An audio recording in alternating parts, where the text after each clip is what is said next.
वक्त के साथ एक और दिन गुजरा। जुम्मे की नमाज के बाद दुआ पूरी कर लौटते हुए देखा खुदा के किसी नेक बंदे के घर एक बच्चे ने जन्म लिया जिसका नाम था इस्माइल। नाना ने नवासे को गोदी में लेकर उसकी आंखों में खुदा का नूर पाया। वक्त बदला, इस्माइल बड़ा हुआ। छोटे से गांव में पैदा हुआ इस्माइल ये नहीं जानता था उस गांव के इकलौते पढ़े लिखे व्यक्ति के घर उसका जन्म हुआ है। उसके पिता का जीवन घोर अंधकार एवं कष्ट के साथ गुजरा। 9 बच्चों में तीसरे उसके पिता थे जिनके माता पिता ने उन्हें लावारिस बच्चों की तरह पाला। दरिद्रता और अवहेलनाओं के साथ उनका जीवन गुजरा। बचपन से ही पढ़ने में होशियार इस्माइल के पिता ने कठिन डगर से मंजिल पाए। बचपन से ही उन्हें गालियां, अपशब्दों से ही पुकारा जाता और अपमानित किया जाता। दोस्तों के साथ पढ़ने की इच्छा लिए इस्माइल के पिता ने बिना घर में रहे जंगलों में फल खाकर, पेज को सिलाई कर, नोट बनाकर, कबाड़ी आइसक्रीम बेचकर स्कूल की फीस भरी और इस तरह 10वीं तक पढ़ाई पूरी की। 11वीं कक्षा में प्रवेश पाने के लिए अपने पिता से उन्होंने फीस भरने के लिए मिन्नतें की, लेकिन उनके पिता ने उनकी एक न सुनी और इस्माइल के पिता ने रोते हुए अपना नसीब समझकर आगे बढ़ने की ठानी। दोस्तों के कहने पर सुरक्षा बल की सभी परीक्षाओं में उत्तीर्ण होकर इस्माइल के पिता को दिल्ली पुलिस में सिपाही की नौकरी मिली। उस नौकरी को पाने के लिए जो तप उसके पिता ने किया था वो हर किसी के बस की बात नहीं थी।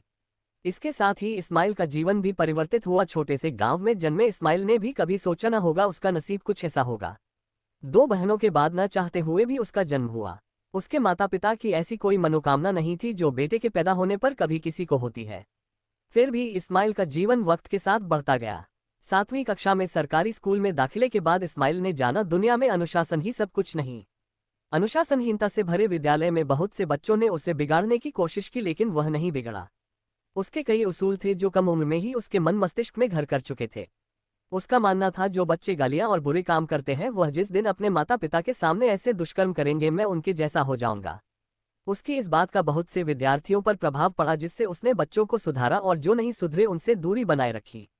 इसी तरह अच्छे अंकों के साथ कॉमर्स से 12वीं पास कर इस्माइल के सामने पहली विडंबना आई जो थी आगे क्या किया जाए। हिंदी में रुचि होने के कारण दिल्ली के प्रतिष्ठित महाविद्यालय में उसने दाखिला लिया। अच्छे सहपाठियों और गुरुओं के सानिध्य में अच्छे अंकों से परीक्षा में अंक हासिल कर उसने अपनी स्नातकोत्तर की पढ़ाई पूर्ण की। अपनी इस पढ़ाई के दौरान एक ही अनुभव उसका हुनर बनकर उभरा, वो था नाटक।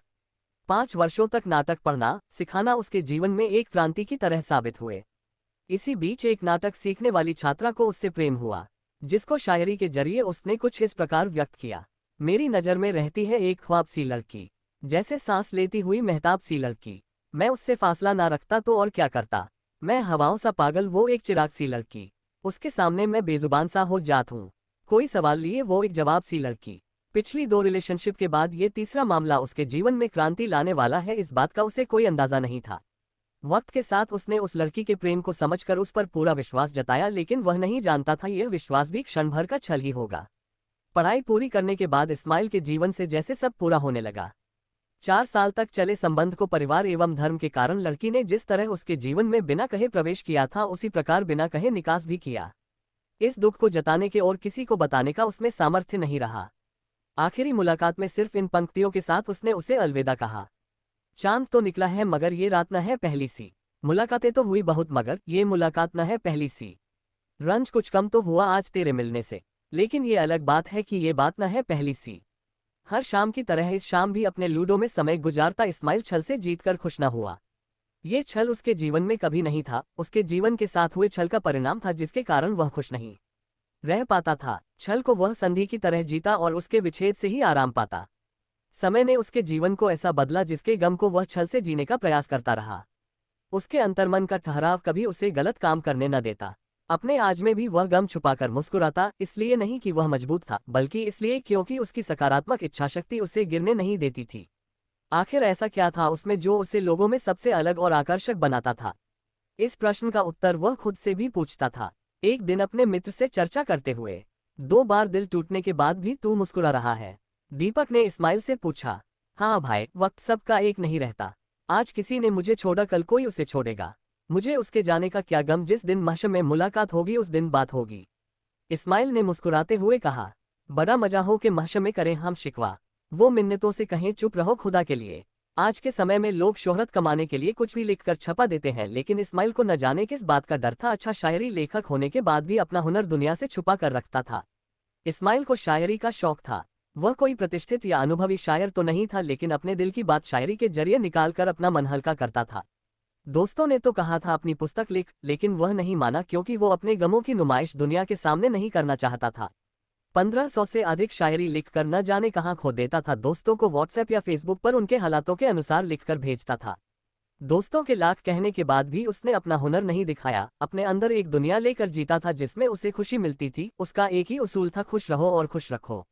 अपने परिवार का इकलौता चिराग उस अंधेरे से निकल कर आया था जिस अंधेरे में लोग अपनी परछाई ढूंढते थे। लेकिन अंधेरों का भी अपना उसूल है, यह उसे बखूबी पता था। कॉलेज में 5 साल पढ़कर अपनी मास्टर की पढ़ाई पूरी कर नौटंकी में उसे महारत हासिल थी। अपने जीवन के इन 4 वर्षों में उसने एक ही पूंजी कमाई थी, वो था नाटक। नाटक पढ़ना, सिखाना और निर्देशन करना उसको बेहद पसंद थे। अपने खाली समय में खुद को व्यस्त करने के लिए नाटक ही उसका हथियार थे। नाटक से ही उसने अपने दुख को छुपाना सीखा था, लेकिन एक शख्स के सामने वो अपनी इस प्रतिभा में भी हार जाता था, वो थी उसकी माँ। अपनी माँ के दिल के करीब रहकर उसने जाना एक वही है जिनसे वो झूठ नहीं बोल पाता था, न अपने गम छुपा पाता था। वक्त के साथ पढ़ाई पूरी करने के बाद एक ही परेशानी उभर कर आती है जो हर युवा की जिंदगी में परिवर्तन का कारण बनती है, वो थी नौकरी। पिता के दबाव और अवहेलनाओं से परेशान होकर इस्माइल के सामने एक ही परेशानी थी, उसके पास कोई नौकरी नहीं थी। दोस्तों से मदद मांगता, दिन रात एक कर नौकरी की तलाश करता इस्माइल थक हार कर एक ही चीज अपने साथ लाता, वो था रिजेक्शन। 70-80 इंटरव्यू देने के बाद जाकर कहीं एक जगह अंग्रेजी पढ़ाने की नौकरी मिली जो उसके जीवन की पहली उपलब्धि के साथ हिंदी में पढ़ाई कर अंग्रेजी पढ़ने तक के सफर को साझा करती थी। 9,000 रुपये प्रतिमाह की इस नौकरी से उसने अपने करियर की शुरुआत की। हर तरह के विद्यार्थियों को ज्ञान देने के बदले उसे राजनीतिक और मानसिक शोषण का शिकार बनना पड़ा। मानसिक शोषण को झेलने का अभ्यास उसे अपने स्कूल के समय से था, इसलिए उसे लड़ने की शक्ति मिली। वक्त गुजरता गया, इस्माइल का विवाह हुआ और 2 लड़के भी। कंधों का सहारा बनने वाले लड़कों ने उसे जमीन पर रखा और उसकी सारी पूंजी अपने नाम कर उसे बेसहारा छोड़ दिया। बाल मजदूरी करते हुए बच्चों के प्रति स्नेह के कारण इस्माइल को उन बाल मजदूरों ने सहारा दिया जिनका सहारा इस्माइल बना था।